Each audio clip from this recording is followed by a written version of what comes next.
Hey everybody, Kelly Engineer here, and welcome to episode 23 of Journey Across the Void. In between episodes, I did pretty much nothing. I was just doing some quick maintenance on my fusion and fission reactors because they were acting a little wonky. So what I had to do is, if we head down to processing, I was not creating nearly enough fuel in order to operate the fission reactor that powers my electromagnets on the fusion reactor, because the TBU fuel just doesn't get processed quick enough. So what I had to do is I actually set up some cows with the LEU-233 fuel, and it is just going right into this ender chest right here, and it's really the best that I can do. I still have my TBU fuel going because TBU fusion reactor is still powering some stuff, so that's really what I had to do. Oh, and a question was brought up regarding how my plants are. So looking over here at the plant gatherers, you see that I am generating sludge in the plant gatherer, but if you look at the plant gatherer tooltip inside the... Here we are. Inside the Industrial Foregoing Manual, it says each operation will produce a bit of sludge that can be used in the sludge refiner to obtain some material. Having the tank full will not slow the machine. So just in case there was any confusion about that, or if you heard otherwise, the machine is still absolutely running despite the full tank, and the manual also agrees with that. So now that that is out of the way, let's get into today's topic. I take that back. I have one more thing that I need to say. So my Lithium 6 over here, which is helping create an excess of tritium for my fusion reactor, it's not... I'm still not making enough Lithium 6 in order to last me. I'm gaining about 144 millibuckets of it, and I have my soul sand going all the time. It is never unpowered, just so I can continuously get lithium, and it's still not enough to maintain a decent enough supply. Eventually I will run out, so I'm going to have to find another way to get a lot of lithium ore to just constantly send into this ender chest. But as it stands right now, with the amount of lithium I have, I am never running out of tritium. For every 2 buckets that it uses, I gain 2 buckets, and it is just constantly running between this 2,000 and this 4,000. And it goes to 3,000, goes to 4,000, and then we're about to lose 2,000 to the fusion reactor. And yeah, I am just running steady, and I really like that. But now we're going to move on to today's topic.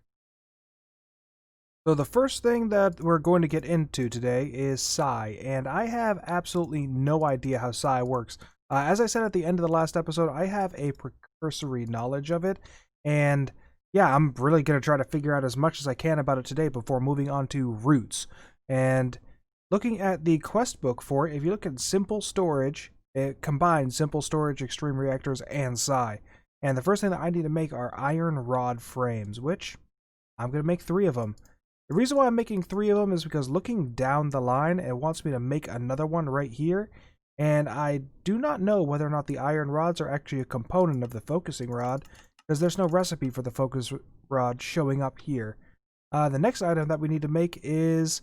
Oh, first I need to complete this quest. Completing this quest will give me psi dust, and that 1 piece of psi dust is going to be used to make the rod constructor. Let's place this down somewhere, and I'm probably going to place it in one of these wings. I'm not sure yet. Probably this one right here. So here we are. I have placed down the rod constructor, and throwing in an iron rod frame, sure enough, will give me the focusing rod. So that quest is now complete. I need to complete these as I get to them, because some of these will give me rewards I need in order to progress, or at least I thought they did. Well, anyway, our next thing that we need to make is a spell inscriber, so I need to figure out where that is. I'm missing another piece of psi dust, so now I am able to make my own psi dust, but I need spell infusion. The spell infusion happens with the spell inscriber. Yeah, I need 1 piece of psi dust. Psi metal ingot is made with spell infusion. Alright, wow, I'm not even like 5 minutes into this and I'm already like run into a roadblock.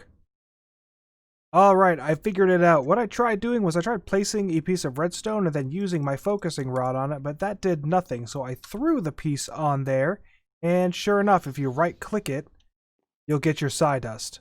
Whoops. So I'm gonna throw a couple more pieces on. There we go. Oh, it works in like groups.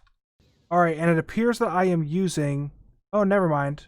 So I'm at 5,000 right now. It used a little bit of it in order to make that sawdust. Let's see. Yeah, only used 100 and cool. Well, anyway, I have my sawdust now, and I still don't know how to operate this. I still need to figure that out. But as it stands right now, I do have sawdust, and I can start making some more stuff. As far as progression goes, all I have to do is just keybind. If I choose to load up, be taken instantly to level 28. Why 28? Well, anyway, I did not have a keybind for Psy, and it's in a weird location. I'll show you in just a second. But I am not going to load whatever previous world this was. I haven't even touched Psy in a creative world, so... Oh, tutorial, level 1. Oh, so this is how you figure out how to do it. Okay. Level requirement, level 1, selector caster. Alright, alright. So, hold on while I read this. Okay, this all seems simple enough for now. It's just tutorial 1, so it's the basics. But what this tutorial is telling me is that I can put my focusing rod back in a crafting station and get my frame back. And since I have a frame back, I could put the frame in here and upgrade it with all sorts of things. It also says I'm going to need a spell node. And the spell node is pretty simple to make. Here we go, got one spell node. So now that I have this spell node made, I can open up my spell inscriber and it wants me to create a trick debug. What it said I needed to do was... Alright, there we go, right click. So select caster and then select trick debug. And alright, target and number. I want my target to be the caster, so... Alright, nope. There we go. So that's a... I suppose it does make sense. It's so these arrows are in relation to whatever you want it to be pointing to. So I initially thought trick debug, I wanted it to be pointing towards the caster, so I selected that. Nope, it's the item that's next to it that I am selecting. So that's easy enough, and now I have a checkmark, inscription successful, and I take my spell node, and did it work?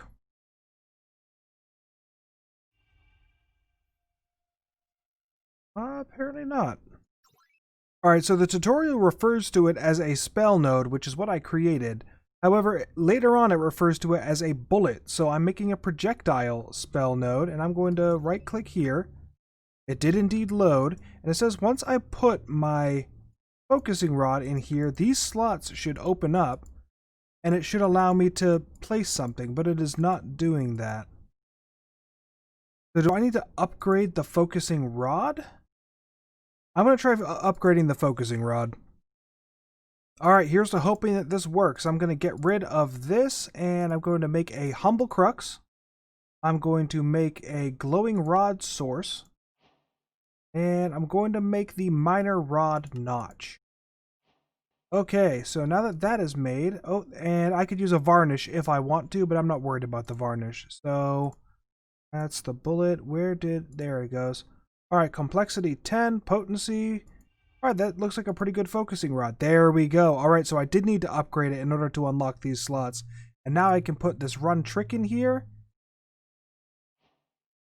And awesome. So focusing rod is now there. Now that I'm level 2. Now that I am level 2, I can unlock tutorial 2. Excellent.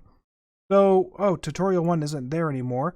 However, now that I've learned this thing that is surrounded by red is my objective. So after I read through all of this, it's going to teach me how to do stuff, and my objective is to try to complete whatever is in this box. So I need constant number. So the number parameter was one of the options over here, and I'm sure that this tutorial will shed some light on the situation. Alright, this seems to have done the trick. The inscription is successful, so all I need to do is just, take my bullet or my spell node and select it. But what I did is I have the constant number and a connector added here to what I already had for the trick debug, my tutorial 1. And trick debug is it's going to print something to a console. In this case, it is going to print this number. So in order for that to work, I'm just going to delete these two. And you see that I now, because I have a number selected, it was had a little red exclamation point on there. So I'm going to have a connector, connecting here. And when I place it, it's automatically going to have a black arrow showing the target. I want the target to be a number. So here we go, constant number, and there are no problems with that. However, now I actually need to get my chat console to actually access that number, which is what this arrow was for.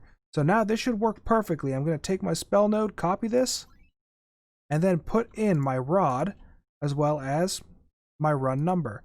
So now that I have that, it is spell selected none. I configured it to, here we go, run number. So I configured my key binding so that control and then my numpad is what changes what my spell is. So right now I'm going to run number.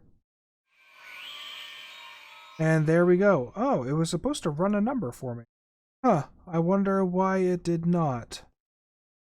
Alright, I'm going to try to change this number. So my lucky number is 739.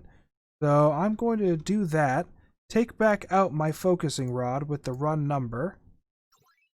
Copy that over, put it back in, and nope, it still didn't. Okay, well, it did run 739. Oh, I guess the rest of the extraneous stuff is just who I am and where I am. So, alright, that's fine. Tutorial 2 is complete. So, I just finished the last one that I need to do, which is break block, and it is super fun. However, it's not giving me those blocks back. So, I gotta be careful, and I'm probably not going to use that one very much. Psi is very complicated. It is unnecessarily complicated. Basically what this one is, and it probably looks like a bunch of gibberish. If I try to add something right now, I have 3 pages full of stuff that just, it's basically equations. This is, yeah, I don't think I'm going to be using this very much. Looking online, there are a lot of cool things that people have done with this, but I don't think I have the wherewithal to be able to create something truly spectacular with this. But the next thing I need to create anyway is Psi Metal, and that happens to be the next quest that I have. So Psi Metal Infusion. So this is going to give me a trick for infusion, and there we go. There is my Psi Metal. I'm going to pick that up. And immediately using this Psi Metal, what I'm going to do is, oh yeah, and the spell for it is super simple. You don't have to do anything complicated. Just put Trick Infusion in there and assign it to one of your spell nodes. But now that I have all of this Psi Metal, I am going to use it to create myself a better rod. Because if, let's take Focal Point, for instance. Wait, can I, like, even copy this? I just got rid of Focal Point. Son of a gun. So I have created all of the upgraded parts, a quick rod, notch, source, and I'm going to leave the varnish off once again, and this is actually a pretty good rod just by itself. It's opened up 2 more slots for me to put in spell nodes, and I actually think I'm done with Psi because I didn't realize that this was so complicated. I mean, I've heard rumors that it's basically physics that we're doing right now, making very complex equations. But yeah, I'm not going to mess with it very much. I also didn't realize that I wouldn't be building anything for here. So making this room and putting the Psi stuff was kind of useless. What I'm going to do is I'm going to move this back up to the command center, and we're going to get started on roots. Alright, so all of my root stuff is going to be on the main platform. And the reason being is because looking at the roots stuff, there is one sapling called the Wildwood sapling, and I'm going to plant it right there in the center, and this is just going to be like a little mini garden. I wanted to do something with this anyway. I left it up just because I'm nostalgic for the beginning platforms, but yeah, I actually want to do something with it, and that stuff is going to be roots. So in this chest right now is all the stuff I've gotten for roots so far, which is 62 wild roots, and stacking a couple of Terra spores. And that is how we're going to get started. The first thing that we're going to create is the Druidic arts, and this is not entirely necessary. If you look at the recipes for the Pyre rituals, the book is right here, so I don't have to craft the book in order to look at all of the information. I'm going to anyway because I am a book collector. I'm going to peruse through this because I haven't played with roots since... I guess I delved into it in Dimension 0, but I can't remember the last time I actually got hardcore into roots, so I'm going to refresh myself a little bit so I don't have a repeat of what happened in part 1 of this episode with Sai. So what I've done is a little bit of basic setup. I have set up an aubergine farm. I have planted 2 trees. I have placed a silkworm with a block of leaves around it. And they'll produce me silk just by eating the leaves. Also, I found out you can't place more than 1 silkworm. They will attack each other. So I also have a squid farm up here, which is going to serve also at... Oh, wow, this is... I don't know if this will spread. The book is kind of unclear. You can grow it by obtaining Terra moss spores from broken tall grass and imbue it into cobblestone horizontally adjacent to water, which means I probably can't place it right here. Correct. Alright, so I just have to place these spores adjacent. Boom, right there. And then I have to go create a knife. So, knife right here, wooden knife, and I'm gonna probably just go immediately into the diamond knife, but then... Here we go. All I have to do is just right click and those Terra spores became Terra moss, and I am ready to go on to the next step. Alright, before we move on, I do want to cover that I just made this epic squid, and this is part of Mystical World. I do not know if Mystical World is related to Roots in any way, shape, or form. However, the aubergine seeds that I got were from Mystical World, and the aubergines are part of Roots. So, I'm just assuming here. Regardless, this epic squid is amazing. You can eat it anytime you want, regardless of whether or not you are full, and it gives you pretty much every positive buff for a full minute. It's amazing, and I love it. So, now that that's covered, we're going to do the next thing, which are building pyres. I'm making 3 of them, and I'm also going to make a flint and steel, so I can actually light them. Now, the pyres can be lit if you have a fire going on nearby. I'm not going to bother with that. I'm just going to... That's weird. What my problem ended up being was I actually need to put the reagents on top of the pyre before I light it. Otherwise, it will not light. So, yeah, I'm just gathering up the materials I need right now. Also, as I just demonstrated, it does not have to be mossy spores that I place myself. It can be just moss stone. And once you place it, use your knife, whatever knife you've decided to make, and yeah, it'll give you the Terra moss that you need. So I need, here we go, 2 stacks of 32 for the Terra moss in order to make cloud berries. And the last thing I need is grass. So I'm going to get myself a pair of shears. I'm going to grab all of the reagents that I'm going to need, including, oh man, glistening melon, beetroot. Yeah, I'm going to grab all of these reagents and then go stack them on top of the pyre. And we are ready to begin. So I have these crates right here that I'm going to place underneath. And the book says that rituals will automatically consume relevant ingredients from an inventory placed underneath. So, yeah, let's hope that that actually works. I'm going to place each of them underneath and then try to start a fire. Apparently it did not load the ingredients, so that's perfectly fine. We'll just make some room in my inventory so I can load them manually. 2, 3, 4, and 5. And alright, it recognizes what it is supposed to be able to load, so maybe that was just like setting the recipe. Let's now move stuff down at the bottom and try to light the fire. There it goes. Alright, so I'm going to do the same thing with the rest of these, and hopefully this will be done soon enough. I don't even know how much time this is going to take. Oh, that took no time at all. Alright. Well, and it's going to continue going since it recognizes that there are ingredients in that inventory. So, yeah, let's continue on. Now, the pyre stuff is a little wonky. I put enough stuff in there. I put a stack of 32 of each of the things that I needed for each of these. And I should have been able to get 96 of each of these flowers. I only got 42 because I found out that although it was taking from the small storage crate as a reagent, I also lit this on fire just so it could continuously ignite itself. And yeah, it was just taking the reagents but not giving me the flowers. And I discovered a little too late that that was what was happening. There may be a trick to it that I am just not aware of yet.